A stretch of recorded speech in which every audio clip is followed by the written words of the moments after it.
حضرت عائشہ صدیقہ رضی اللہ تعالیٰ عنہ فرماتی ہیں کہ میرے پاس ایک یہودی عورت آئی اور اس نے مجھ سے کہا کہ اللہ تجھے عذاب قبر سے پناہ میں رکھے۔ میں نے رسول اللہ صلی اللہ علیہ وآلہ وسلم سے سوال کیا کہ کیا قبر میں عذاب ہوتا ہے؟ آپ صلی اللہ علیہ وآلہ وسلم نے فرمایا عذاب قبر برحق ہے۔ اس کے بعد رسول اللہ صلی اللہ علیہ وآلہ وسلم نے جب بھی نماز پڑھی عذاب قبر سے اللہ کی پناہ ضرور مانگی۔ حضرت عثمان رضی اللہ تعالیٰ عنہ فرماتے ہیں کہ مومن کو ہر وقت 6 قسم کا خوف رہتا ہے۔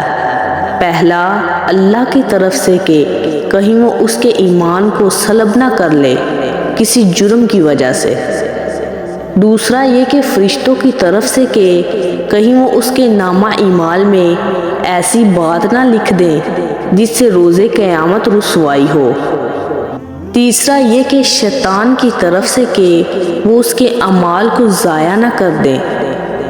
چوتھا یہ کہ موت کے فرشتے کی طرف سے کہ کہیں وہ اچانک غفلت کی حالت میں روح نہ نکال لے۔